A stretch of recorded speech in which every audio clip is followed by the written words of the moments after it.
Hey folks, welcome back to another video of the Flutter Development course brought to you by Newton School. My name is Harsh and I am currently working as a Flutter developer at Alihoop, and I have worked as an intern at Ministry of Electronics and Information Technology. Apart from that, I have also worked as a Flutter developer intern at a firm named AppScript. I am also an instructor and educator on Udemy and Adionics, where my Flutter development courses have more than 40,000 plus enrollments, so you can check them out as well. Talking about what Newton School is, so basically Newton School is a platform that helps you to learn and develop the skills that you need for your best tech career. They have courses specifically designed for freshers, working professionals, and for women with no prior experience in tech.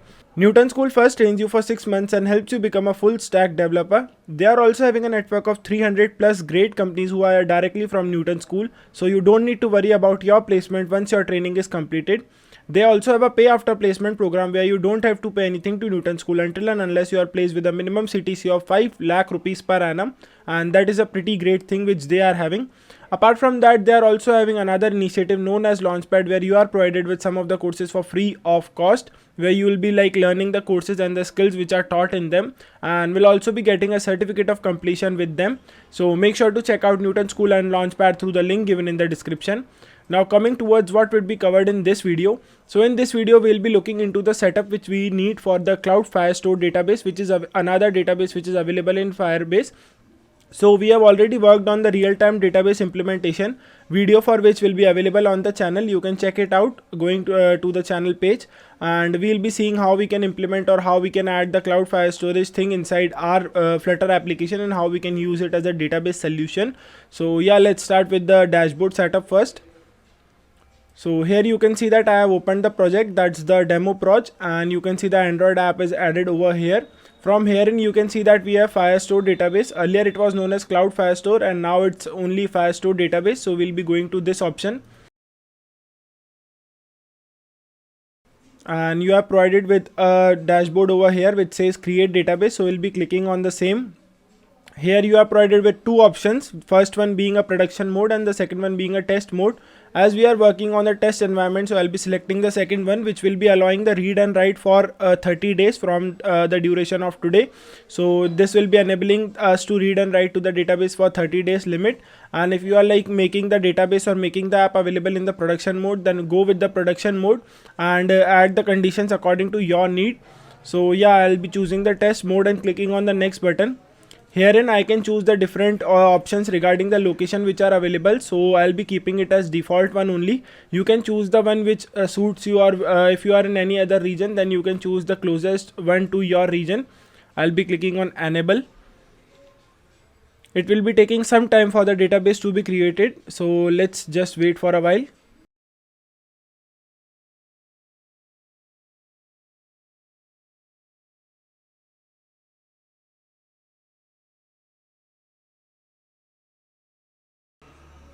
So therein you can see that the database has created, and we are provided with an option which says start collection. Herein we can edit the rules. For example, if we want the user to access the database or write to the database only when he is authenticated, so we can add those rules over here. Herein we can find the indexes which we won't be using in this particular video, and later in this option we can find the usage, and accordingly we can track the billing if we have added the credit card already. So herein the data would be stored most probably, and we'll be having collections and document which will be created when we'll be triggering something or we'll be performing CRUD operations from our app. So yeah, let's look into this as well, and let me switch my screen and let's start implementing the code part. So herein you can see that I have switched my screen and I've opened the app on which we were working on in the previous video. So in the previous video I have shown you the implementation of the forgot password, where you can send an email directly to the user at which the email he has registered with, and he'll be getting a link to reset his password and later use that password inside the app. So we have implemented that thing. You can check out the video for the same in the I button or inside the or through the channel page. And yeah, now let's start working on this video. So in this video we'll be working on the Firestore thing, and we'll be implementing the Firestore database inside our Flutter application. So let me just create a new file with the name of cloud_firestore_screen.dart, and we'll be implementing the code inside that screen only. So cloud_firestore_screen.dart, and importing material.dart over here. Next up, we need to create a stateless widget over here with the name of Firestore screen. So STL and Firestore screen, saving it, going inside the home page and adding a button for the same, so that we can later on go to this screen as well and the updates are taking place dynamically. So home screen or home page, copying the text button from here,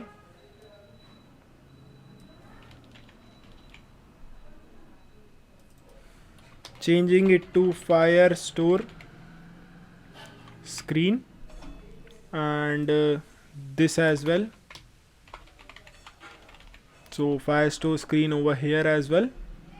Now going back to the cloud underscore Firestore underscore screen, and at first we need to create a collection over here, because this collection would be used whenever we are like triggering or whenever we are making a reference to the Firebase Firestore database. So I need to create a final collection, as this would be staying constant throughout our app. So collection, and it will be equal to Firebase Firestore. I guess I haven't added the cloud underscore Firestore package over here, so I need to add that as well. So going into the browser, typing cloud underscore Firestore, copying it from there, and inside our pubspec.yaml file, let me close these files as. So herein I'll be pasting this import for cloud underscore Firestore, and it will be taking some time for this package to be fetched. Let's wait for that time, or I can add the code which I will be needing, and later on we can synchronize with the package. So I need to create a reference to the Firebase Firestore.instance. So Firebase Firestore .instance .collection. So this will be the collection which we'll be using throughout our app for like creating the things inside our app. And for the collections as well, we need to pass the collection name. So this will be task for us, so that we are added with various different tasks, or we can add various different tasks inside the same. And herein you can see that 2 instances for the Flutter pub get command are running over here. So let them complete, and then we can start with the particular implementation for the body part, and hovering over to see if the Firebase Firestore is able to be imported. And now both of the commands have completed. Let's just quick fix, and it is still not showing me an import for that. Yeah, now it's available, and this error should go away after the import has been made. So Firebase Firestore, yeah, now the error has gone away. Let me replace this container with a scaffold over here, which takes an app bar at first, and for the app bar as well, it takes an app bar where we are having a title, having a text which says Firestore,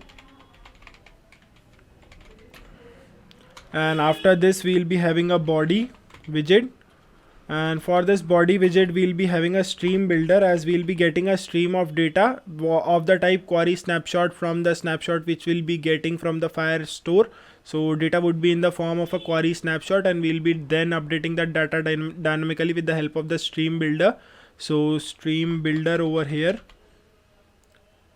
and this stream builder would be of a type query snapshot.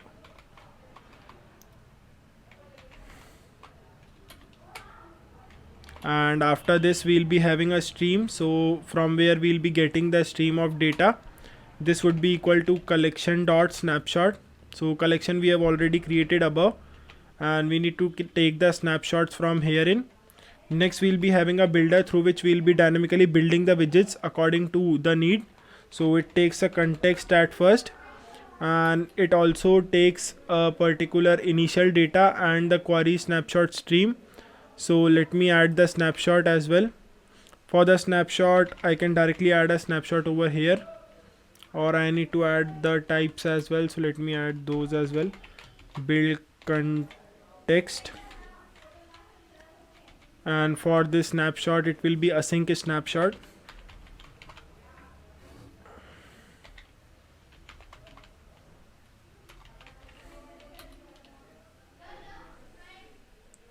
And it is not showing me any import for the same.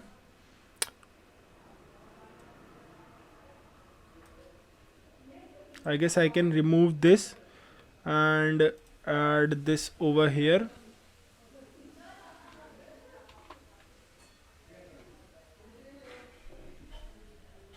Maybe removing this because it's not identifying, or it's saying that something is missing.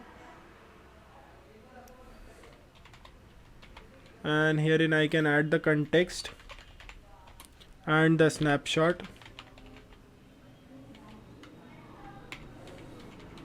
and inside this I can add the return statement according to the need of the app, or I can first add the conditions if I want to display the data on a conditional basis. So for that I'll be first having a condition over here which would be checking if the snapshot dot has error. So snapshot dot has error, and it's taking, yeah, it has displayed that. If this is the case, then we'll be returning a text over here. So returning a text, what is happening, and adding a semicolon. This text would be saying error dollar and snapshot dot error, saving it. Next up we'll be having a switch case which will be switching between the connection state. So if the connection state is waiting, then we'll be displayed with loading text. If it has been established, then we'll be having a default return statement for a list view which will be displaying the data from in the form of a list from the data which we'll be getting from the snapshot. So yeah, let me do that as well.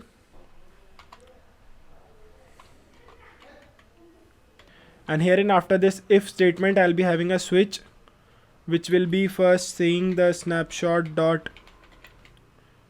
connection state, and on the basis of that we'll be having a case. First one would be connection state dot waiting. So if this is the case which is occurring over here, then we'll be returning a text which will be saying loading, and later on we'll be having a default case being returned. So if that is not the case, then we'll be having a return of a list view which takes a children. So for the children we'll be having snapshot dot data and checking the data not to be null. From that we'll be getting the documents, that's doc, and we'll be mapping the data over here.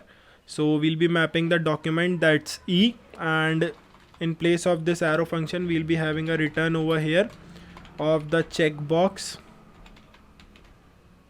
and checkbox list tile. It first takes a value on change property as well. So for the value we'll be having the document, and then we'll be having a completed from it. So E, and later on we'll be having completed from it, and that would be completed. And for the on change as well we can add the things accordingly. So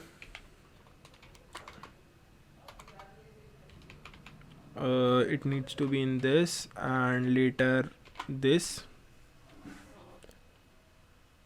or maybe I can remove this and add an arrow function over here which later takes the collection dot doc and the document ID. But let me first fix the errors over here.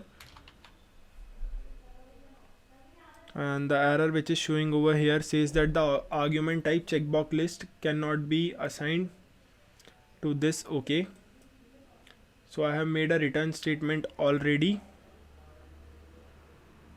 and we are having the document snapshot also available. I guess I need to add a dot to list as well. Where is this list view ending? So after this list view is ending over here, and herein I need to add a dot to list, and replacing this as well. And now I can add the on change over here, so the new value which we'll be getting from therein. And I can add a collection dot document reference, so the collection dot doc, and inside this doc I can pass the document dot id, that's e dot id for us. And after that I can perform a delete operation on it. So as soon as I'm clicking on that checkbox and the value of that checkbox is updating, I need to delete, or I will be deleting that new item which is available inside that database or being displayed inside the database over there. So this would be the thing which would be occurring in case if we are clicking on that checkbox from therein.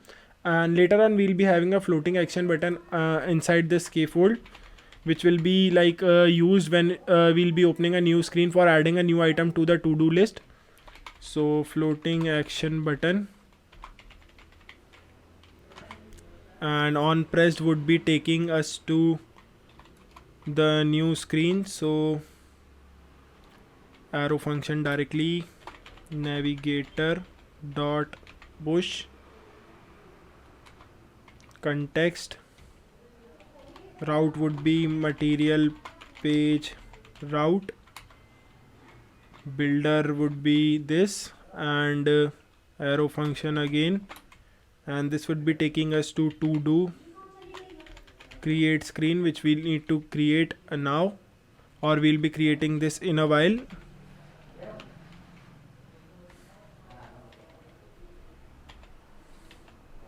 Yeah, so the only thing which is remaining is we need to create this stateful to do widget, to do create thing. So it would be type stf, that's stateful widget for you, and we'll be having to do create, and the error for this would also be going away, I guess. Yeah, I need to create clear the typo, that's to do create, and yeah, the error has gone away. Now I can add a scaffold directly over here. For the app bar I can replace the thing, or like I can avoid it. And for the body we'll be having a center which will be taking a padding as its child, so child would be padding, and the padding would be edge insets dot all with the value of 20 from all the sides. And for the child of this it will be having so for the child of it will be having a text field which takes a controller, for which we'll be having the controller. I'll be creating it in a while. We can add the decorations and other stuff inside it, but I am not adding it over here. I am just adding the controller, which will be equal to text editing controller. Name would be controller, and it would be equal to the text editing controller. And I need to create a instance to that collection task herein as well, because we'll be updating the data inside that. So I'll be copying it from here and pasting it after this. Yeah, now it looks good over here. And later on we'll be having a floating action button, so I can copy the floating action button from here, and I can change the on pressed property for it. So after this center, pasting the floating action button. And for this on press property, what I can do is I can replace the things from herein. So deleting this navigator and adding the curly braces, adding an async, as we'll be having the await calls over here. So the call which we will be needing over here is await collection dot add. So we'll be adding the data, and for the data we'll be needing it in a JSON format. At first we'll be having a name which would be equal to the controller text. So controller, which we have created, dot text. After this we'll be having the completed, which will be signifying if the task has been completed or not. So initially it will be false, as we have just created the task, so it is not completed yet. and yeah, now it looks good. And later on, once we have like added a new item, we can directly pop the screen as well. So navigator dot pop, and this will be popping the screen and will be opening the screen where we are displayed with all the new items. So yeah, this would be occurring over here as well. I haven't added any child for both of the floating action buttons which I am having, and you can add them according to your need, but for me, like, the video is already going above time, so I am skipping that part and going back to that screen. Here you can see that we are having a Firestore screen also available. I'll be going into that. So now when I tried clicking on that button, it is showing me that no implementation found for the method. So let me stop the app and let me rerun it once again. And I'll pause the recording as well and resume once the app has started running. So herein you can see that the app has started running again, and now I'll be clicking on the Firestore screen. And you must have seen that the loading appeared for a few seconds and then it disappeared because we don't have any items still available inside our Firestore database. So I'll be clicking on this floating action button and it will be opening a text editing controller for us. From herein I'll be adding a new item with the name of one item, and clicking on this checkbox and this floating action button, and this will be adding the item inside our Firestore. And later you can see that that item is available over here as well, and we are having a checkbox also being displayed over there. So I guess I need to make the color of that text which is being displayed into some other color, because it is not showing us with a particular data over there, like the text is not displaying. So for the checkbox list, I have to see like what changes I have to do inside that. So let me just do those changes as well. So I need to add a title as well, which will be equal to the text, and for that I can pass the e name, as we have added that in the form of a name, and saving it. It should provide us with the name as well, like the item which was just added inside the database. So you can see that we are displayed one item. Let me add one more item over here.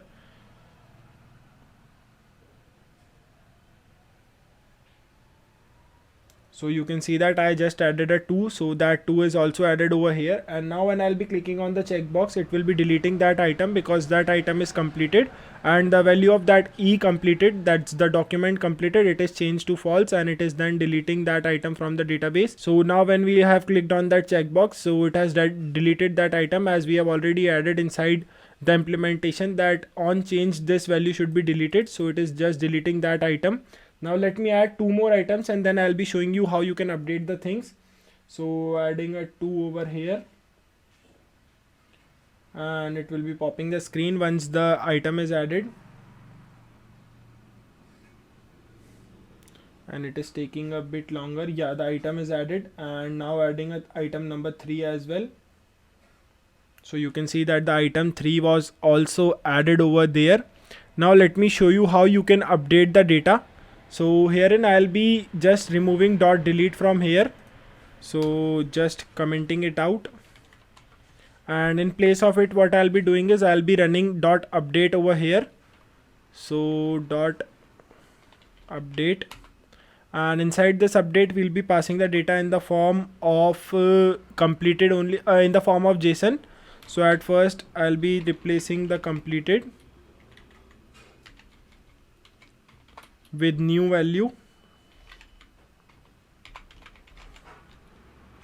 Yeah, so now the data would be in the form of new value, and it would be like updating the data from herein, and we'll be performing this when there is a on change triggered inside the checkbox. So whenever you will be clicking the checkbox of that particular item which is available inside the list, it would be doing that thing. So let me save it and let's see this in action as well.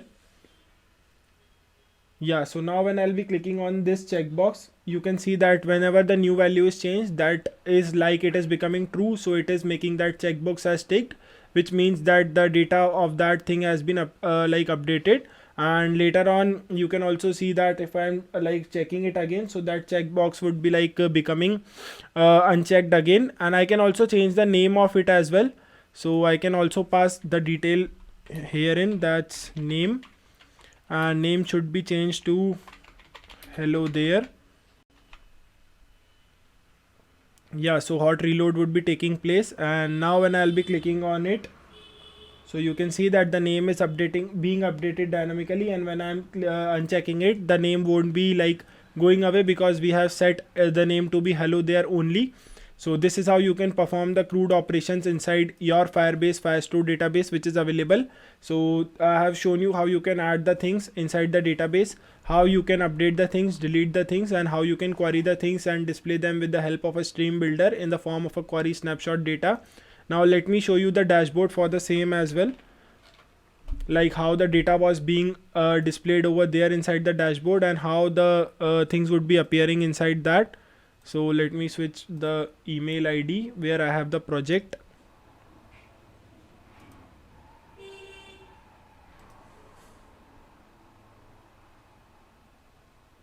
And switching the screen over here. So selecting it.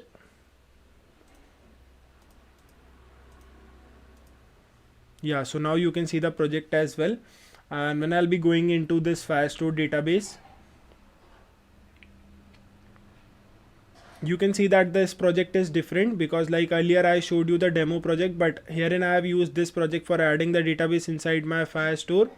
So it's taking some time, and you can see that we created a collection at first with the name of task, and herein each task is having a random document ID, and herein we have the data regarding that completed and the name. Second one is also having the data as name as hello and completed is true, and the third one is having the name as true and the completed as false.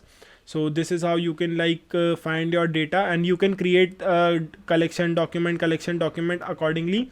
So herein you can see that we have a top level collection which has some documents, and we are having some collections and some data stored herein for this document. So you can create documents for these collections as well according to your need. Do this only if it's needed, because later on if your app is scaling, then there are chances that you will be finding it pretty difficult for managing the data over there. So make sure to take care of that. And yeah, this was pretty much it for this video, where I have shown you the implementation of the Cloud Firestore database.